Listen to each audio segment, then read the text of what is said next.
గారు అంటే పోలింగ్ ముగిసిన తర్వాత తెలంగాణ చాలా రాష్ట్రాల్లో పరిస్థితులు దాదాపుగా సజావుగానే వచ్చేసాయి, అంటే సాధారణ స్థితికి చేరుకున్నాయి. బట్ ఆంధ్రప్రదేశ్లో పోలింగ్ తర్వాత జరిగిన అల్లర్ల నుంచి నేటి వరకు ఏదో ఒక ఇష్యూ ఫ్లేరప్ అవుతూనే ఉంది.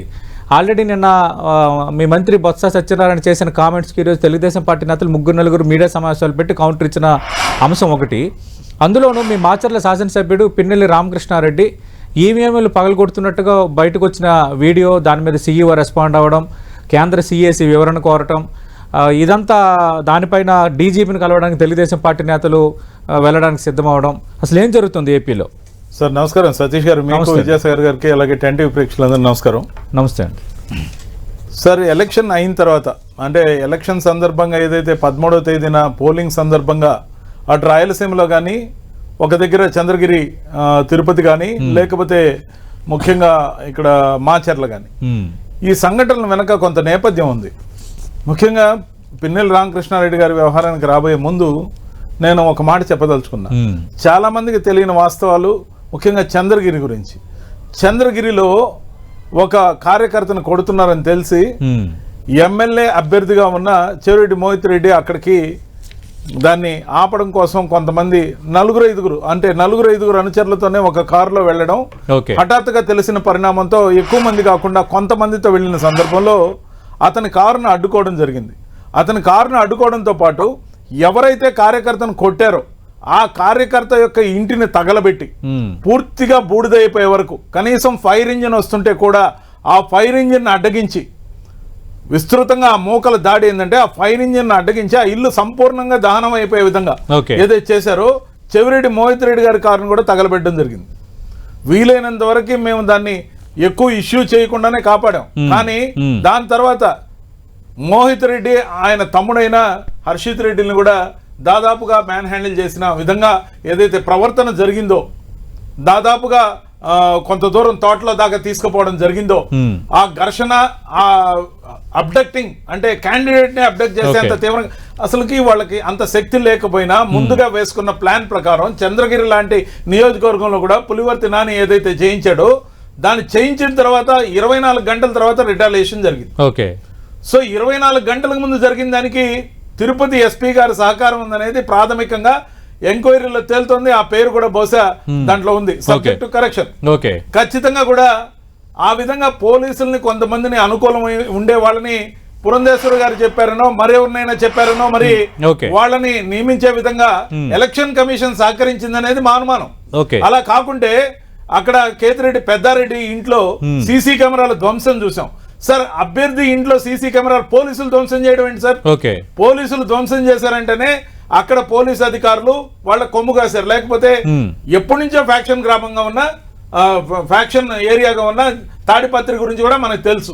అదే విధంగా మాచర్లలో ఎవరైతే క్యాండిడేట్ గా ఉన్నాడో పిన్నెల్లి రామకృష్ణారెడ్డి గారు అగ్రెసివ్ గా కనపడతారు కానీ మామూలుగా అలాంటి పనులు ఎప్పుడు చేసిన దాఖలా లేవు. కానీ ఈసారి అతని మీద నిలబడ్డ వ్యక్తి, ఎమ్మెల్యేగా పోటీ చేసిన వ్యక్తి తెలుగుదేశం పార్టీ నుంచి జూలకంటి బ్రహ్మారెడ్డి 7 హత్య కేసులు. ఎన్ని సార్? 7 హత్య కేసులు. తడీపారుగా ఊరు అవతలకి నెట్టివేయబడి పోలీసులతో ఏదైతే ఊరికి దూరంగా ఉండాలని శాసించబడ్డ వ్యక్తి, రౌడీ షీట్ లాంటి కేసున్న వ్యక్తి, 7 హత్యల్లో నిందితుడిగా ఉన్న వ్యక్తిని ఇన్ఛార్జ్ గా చేసినప్పుడు ఘర్షణలు గతంలో చెలరేగినప్పుడు తెలుగుదేశం వాళ్ళు రెచ్చిపోయి ఊరిని మొత్తం భయకంపితులను చేసి బండరాళ్లతో తల మీద మోదీ చంపడానికి ప్రయత్నించిన సంఘటనలు మనం చూసాం. కానీ అవన్నీ పోను, ఈ ఎలక్షన్ లో ఎలాగైనా గెలవాలని, ఏం చేసైనా గెలవాలని, లేకపోతే హింసని ప్రేరేపించాలని ఏదైతే కోరుకున్నారో ఆ నేపథ్యంలో ఒక పోలింగ్ బూత్ కి సంబంధించి రిగ్గింగ్ జరుగుతుందని తెలిసిన క్రమంలో పిన్నెల్లి రామకృష్ణారెడ్డి గారు స్వయంగా కాస్త దూకుడుగా వెళ్ళిన మాట కనపడుతుంది ఆ విజువల్ లో. కానీ సాధ్యాసాధ్యాలు, నిజాలు ఇవన్నీ వెలికి వచ్చే ముందు అఫిషియల్ గా ఏదైనా విజువల్ గానీ లేకపోతే ఇంకేదైనా గానీ రిలీజ్ చేయమంటే దాన్ని సీల్డ్ కవర్ లో ఎలక్షన్ కమిషన్ కి సబ్మిట్ చేయాలి. ఈ ప్రచార మాధ్యమాలకు ఇచ్చిన సహకరించి ఇచ్చిన ఆర్ఓ ఎవరు, ఓకే రిటర్నింగ్ ఆఫీసర్ ఎవరు, ఓకే అసలు ఎవరెవరు కోవట్లుగా తెలుగుదేశం పార్టీకి ఎలక్షన్ కమిషన్ రూపంలో పనిచేశారు, ఓకే రిగ్గింగ్ ఎవరు సహకరించారు. ఓకే కానీ ఆ విజువల్ లో పిన్నెల్లి రామకృష్ణారెడ్డి గారే కానీ ఆ విధంగా చేస్తుంటే తప్పే. కానీ ఆ పరిస్థితికి పురుకొల్ప ఏదైనా కూడా తప్పు జరిగేదానికి ఒక నేపథ్యం ఉంటుంది సార్. ఓకే ఆ నేపథ్యం ఎవరు క్రియేట్ చేశారు? అంతకు ముందు విజువల్స్ ఎందుకు రికవర్ చేయకుండా ఆ విధంగా ఒక్క విజువల్ నే పదే పదే చూపిస్తున్నారు? ఓకే అంతకు ముందు విజువల్స్ ఏవి ఓకే మేము అడుగుతున్నాం దాన్ని. అంటే నేపథ్యం ఏదైనా కూడా ఇంకా అలా చేయటం అనేది కొంచెం ఇబ్బంది కదా. ఆయన ప్రెసిడెంట్ శాసనసభ్యుడిగా ఉన్నారు సార్. మీరు ఎలా చెప్తున్నారంటే ఒక మనిషి వచ్చి మమ్మల్ని 3-4 దెబ్బలు కొట్టాక మేము ఒక దెబ్బ కొట్టామనుకోండి, మేము కొట్టిన దెబ్బ మాత్రం 100 సార్లు చూపించి వాళ్ళు 3-4 నా ఉద్దేశం అది కాదు సార్. అంటే ఈవీఎంలు తీసి ఆయన కొట్టడం మీ ఉద్దేశం కాదు. ఈ ట్యాంపర్డ్ ఎవిడెన్స్ ఏదైతే ఉందో, అంటే మొదటి నుంచి ఆ టైం ఉదయం నుంచి సాయంత్రం దాకా ఆ రోజు జరిగిన సంఘటనలన్నీ చూపిమనండి. వాటిలన్నింటినీ ఎవరికి సబ్మిట్ చేయాలో వాళ్ళకి సబ్మిట్ చేయమనండి.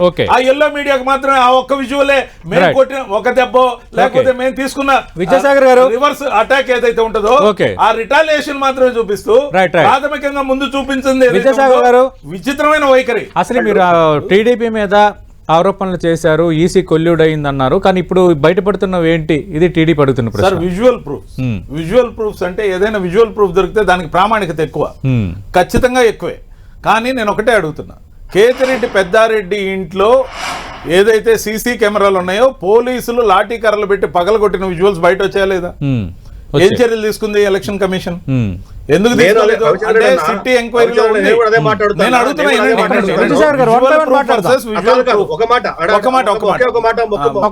నేరం ఎవరు చేసినా తప్పే, నేరాన్ని మేమే సమర్థించాం. కానీ పోలీసులు విజువల్ ప్రూఫ్ తో సీసీ కెమెరాలని పగలగొట్టిన విజువల్ సర్క్యులేట్ అయిందా లేదా? మరి ఆ సర్క్యులేట్ అయిన విజువల్స్ ని దాని మీద చర్యలేవి? ఏదైతే సిటీ ఈ రోజు ప్రోబ్ లో అనేక మంది పోలీస్ అధికారులతో పాటు సహకరించిన పోలీస్ అధికారులు ఎవరైతే కూటమి వాళ్ళు ఉన్నారో వాళ్ళకి సహకరించిన దాంట్లో ఇప్పుడు డిఎస్పీ చైతన్య గురించి చెప్తున్నారు. ఆయన ఏ అధికారంతో అక్కడికి వచ్చాడో, ఎవరి పర్మిషన్ తో వచ్చాడో, ఎవరి కోసం వచ్చాడో, ఇవన్నీ కరెక్ట్ ఎంక్వైరీలో ఖచ్చితంగా తేలాల్సిందే. తప్పు చేస్తుంటే ఎవరికైనా శిక్ష తప్పదు. అది డిపార్ట్మెంట్ పరంగా శిక్ష లేకపోతే క్రిమినల్ గా యాక్టివిటీ ఉంటే దానికి తగ్గ సెక్షన్సా లేకపోతే అనేది ఖచ్చితం. ఇంకపోతే ప్రతి దగ్గర ఏ నేపథ్యానికి కారణం ఎవరు? ముఖ్యంగా ఫ్యాక్షన్ జోన్ లో సెన్సిటివిటీ ఉంటుందని తెలుసు.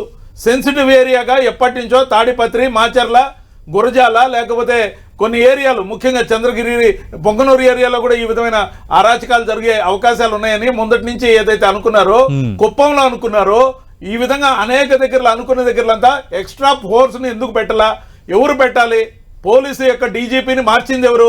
మార్చింది ఎలక్షన్ కమిషన్. ఎవరి కోరిక మేరకు మార్చారు? క్షణాల్లో మార్చారు. అమిత్ షా గారు రాగానే కూటమి వాళ్ళు కోరారు, అమిత్ షా గారు మార్చారు. మార్చిన తర్వాత వచ్చిన వాళ్ళకి పరిస్థితుల మీద ఆకలింపు లేదు, ఎక్కడ పోలీస్ ఫోర్స్ లేదు, సెన్సిటివ్ ఏరియాస్ కావాల్సిన కవరేజ్ లేదు, రక్షణ లేకుండా చేసి, ముఖ్యంగా నేను అడిగిన దానికి ఇంతవరకు సమాధానం లేదు. ఒక కార్యకర్త యొక్క ఇల్లు సంపూర్ణంగా తగలపడిపోయే వరకు ఒక ఫైర్ ఇంజిన్ అడ్డుకున్న దుండకుల్ని ఏమనాలి? అంతేకాదు అభ్యర్థిగా ఉన్న వ్యక్తిని మ్యాన్ హ్యాండిల్ చేయడానికి ప్రయత్నం చేయడంతో పాటు అబ్డక్ట్ చేయడానికి, కిడ్నాప్ చేయడానికి ప్రయత్నించి అతని కార్ ని సంపూర్ణంగా తగలబెట్టిన మాట చంద్రగిరి అభ్యర్థి చెవిరెడ్డి మోహిత్ రెడ్డి కారుని సంపూర్ణంగా తగలబెట్టిన దుష్ట శక్తులను ఏమనాలి? అంటే ఎంతసేపు మాచర్ల హైలైట్ చేస్తున్నారు. మాచర్లో కన్వీనియంట్ గా విద్యాసాగర్ గారు ఏం చెప్పారు? ఆ 7 మర్డర్ కేసులు పక్కన పెడితే ఎందుకు పెట్టాలి? నేపథ్యం ఏంది? అంటే నేర చరిత్ర ఎవరిది? అంటే అంతకు ముందే ఉన్న మర్డర్ కేసులు బ్రహ్మారెడ్డి ఎక్కడ దౌర్జన్యాలు చేయలేదు కదా, అంటే బ్రహ్మారెడ్డి అక్కడ ఇలాంటి చర్యలకు పిల్లి 100 ఎలుకలను చంపిన తర్వాత ఈరోజు పాలు తాగుతున్నాను కాబట్టి నేను శాఖాహారిని అంటే ఎలా ఒప్పుకుంటారు? నేర చరిత్ర ఉన్నది ఎవరికి? ఇంతకు ముందు ఏమైనా మర్డర్ కేసులు లాంటివి ఉన్నాయా? క్రిమినల్ కేసులు లాంటివి ఉన్నాయా పిన్నెల్లి రామకృష్ణారెడ్డి గారి మీద? లేవు. కాబట్టి అతని మీద ఆ కేసులు లేవు. కాబట్టి దానికి ముందున్న ఎవిడెన్స్, దానికి ఉన్న నేపథ్యం, అంతకు ముందున్న ఏదైతే సబ్స్టాన్షియల్ ఎవిడెన్స్ ఉందో ఎంక్వైరీలో తేలుతుంది. ఈలోగా ఎమోషనల్ అయ్యి ఏదైనా చేశారంటే కట్ అండ్ పేస్ట్ వీడియోలు రిలీజ్ చేయకూడదు. Who released that video? Who is that RO? Everything will come in enquiry. ఈ ఈసీ ఏం చెప్పింది? ప్రతి పోలింగ్ స్టేషన్ లో కూడా ఎలక్షన్ సంపూర్ణంగా శాంతియుతంగా ముగిసిందని, ఎలక్షన్ అయిపోయినాక ఒక్క పోలింగ్ బూత్ లో కూడా ఏది రీపోలింగ్ పెట్టలా. ఇప్పుడు చెప్పమనండి ఎలక్షన్ కమిషన్ ని, ఏది రీపోలింగ్ పెట్టని ఎలక్షన్ కమిషన్ ది తప్ప కదా? తప్పైతే బాధ్యత ఎవరిది? అంటే ఇందాక ముఖేష్ కుమార్ మేన దీని మీద వివరణ ఇచ్చారు, పగలగొట్టారు ఈ విధంగా. ఆల్రెడీ కేంద్ర సిఈసి నాకు వివరణ కోరింది, పోలీస్ బృందాలు పిన్నెల్లి రామకృష్ణారెడ్డి కోసం గాలిస్తున్నాయని. అయితే పగలగొట్టినా కూడా అందులో డేటా ఏమీ అవ్వలేదు, డేటా మాత్రం నిక్షిప్తంగా సేఫ్ గానే ఉంది అనేది ఆయన ఇచ్చిన వివరణ. డేటా ఏం కాలేదు, అప్పుడు దగ్గర జరిగిన రిగ్గింగ్ సక్రమమే అని ఏమన్నా తీర్మానించారా? అంటే ఏం ఒక పోలింగ్ బూత్ లో రీపోలింగ్ పెట్టుంటే ఏమయ్యేది? అంటే రిగ్గింగ్ జరిగిందని వాళ్ళు స్టాండర్డైజ్ చేశారా? అంటే ఎక్కడ కూడా రీపోలింగ్ అవసరం లేకుండా శాంతియుతంగా పోలింగ్ సంపూర్ణంగా ఆంధ్రప్రదేశ్ మొత్తం ప్రతి పోలింగ్ బూత్ లో కూడా సురక్షితంగా సంపూర్ణంగా శాంతియుతంగా మంచి పోలింగ్ జరిగిందని కితాబ్ ఇచ్చింది ఎవరు? ఈ రోజు ఈ సంఘటనకు విజువల్ వచ్చింది, కట్ అండ్ పేస్ట్ కాదని ఏ విధంగా నిరూపిస్తారు వాళ్ళు? ఈ సంఘటన జరిగినప్పుడు, ఇంత పెద్ద సంఘటన జరిగినప్పుడు అక్కడ ఆర్ఓ ఏమి 10 రోజుల నుంచి నిద్రపోతున్నాడా? నిద్రపోకపోతే ఈ పాటికి దాని మీద ఎంక్వైరీ జరిగే టైంలో అక్కడ రీపోలింగ్ ఎందుకు జరగలేదు? ఈ సంఘటన ఈ రోజుది కాదు కదా, ఈ రోజు 22 పోలింగ్ రోజు జరిగిన ఘటన దాదాపు 22వ తేదీ, దాదాపు 10 రోజులు కావస్తున్న ఇప్పుడు బయటకు రావడం ఏంటి? ఒకవేళ అదే జరుగుంటే అక్కడ రీపోలింగ్ జరగడానికి స్కోప్ ఉండేది కదా. ఖచ్చితంగా ఆదేశించాలి. ఈసీ ఎందుకు చర్యలు తీసుకోలేదు? ఆ రోజు ఎందుకు ఇన్ఫర్మేషన్ ఇవ్వలేదు? రీపోలింగ్ ఎందుకు ఆదేశించలేదు? సర్టిఫికేట్ ఇచ్చింది. పెద్దారెడ్డి విషయం చెప్పా, కానీ ఒక్క మాట కూడా దాంట్లో మాట్లాడలే. ఏదో కట్ అండ్ పేస్ట్ వీడియో చూస్తున్నారు. ఎలక్షన్ కమిషన్ గివెన్ దెమ్సెల్ఫ్ అక్కడికే వస్తున్నా కాదు విద్యాసాగర్ గారు, ఎలక్షన్ కమిషన్ ఒక క్లియర్ గా స్టేట్మెంట్ ఇచ్చింది ఎలక్షన్ అయ్యాక. 13వ తేదీ ఎలక్షన్ ప్రశాంతంగా ముగిసింది. ప్రక్క దగ్గర కూడా చిన్న సంఘటన జరగలేదు, ఎటువంటి ఆటంకాలు లేకుండా పోలింగ్ సంపూర్ణంగా ముగిసింది అని చెప్పిన తర్వాత ఈ రోజు అది బయట వస్తుంది అంటే మీరు ఎక్కువ డబ్బు ఇచ్చేమన్నా మేనేజ్ చేస్తారా? ఎక్కువ డబ్బు ఇచ్చేమన్నా కట్ అండ్ పేస్ట్ వీడియోలు తయారు చేస్తారా? చెప్పాలి. కట్ అండ్ పేస్ట్ వీడియో కాకపోతే ఏ విధంగా దాన్ని మీరు ఇప్పుడు రిలీజ్ చేశారు? మీకు అలవాటే కదా. కాదు, భవన నిర్మాణ కార్మికుల వీడియో నకిలీ, భవన నిర్మాణ కార్మికుల వీడియో నకిలీ రైతులతో వీడియో, మీరు మార్పింగ్లు కట్ అండ్ పేస్ట్లు మీకు అలవాటు. మీకు అలవాటు, తెలుగుదేశం పార్టీకి అలవాటు అయిపోయింది. మీ సినిమా అయిపోయింది అంటున్నారు. సోమిరెడ్డి గారిని మన నెల్లూరు జిల్లాలో సోదిరెడ్డి అంటారు. ఎప్పుడు ప్రెస్ గా వచ్చి అడ్రస్ చేసినా మంచి సోది చెప్తాడు. ఇప్పుడు ముఖ్యంగా సినిమా అయిపోయింది, సినిమా నటులను తెచ్చుకొని జెండాకి జెండా కలిపి పొత్తు అనే పేరుతో, కూటమి అనే పేరుతో ఒక్కడి కోసం ప్రచారం చేసుకుని విజ్ఞాపనలు ఉత్త చంద్రబాబు నాయుడు గురించి. ఎక్కడ పవన్ ఫోటో లేదు, మేనిఫెస్టోలో బీజేపీ లేదు, పేరుకి కూటమి, వాళ్ళకి తప్పదు ఓటమి. ఖచ్చితంగా కూడా 4వ తేదీ మధ్యాహ్నం హ్యాపీ రిటైర్మెంట్ సోమిరెడ్డి అనే సోదిరెడ్డి చంద్రబాబు రెడ్డికి తప్పదు. అలాగే పోయినసారి బై బై బాబు చెప్పారు, ఈసారి గుడ్ బై బాబు చెప్తారు. సార్ 70 సీట్లలో 67 సీట్లు ఆమ్ ఆద్మీ పార్టీ రెండోసారి గెలిచింది. రెండోసారి పరిపాలన వచ్చేదానికి ఆమ్ ఆద్మీ పార్టీ 70 సీట్లలో 67 గెలిచింది, బీజేపీని ఎదిరించి, కాంగ్రెస్ ని ఎదిరించి. మేము చెప్పింది నినాదం 175కు వై నాట్ 175 అన్నాం, కానీ దాదాపు 160 సీట్లతో మేము గెలుస్తున్నాం. నేను చెప్తున్నా కదా, వైనాట్ లో వై అటు ఏం మిగిలినా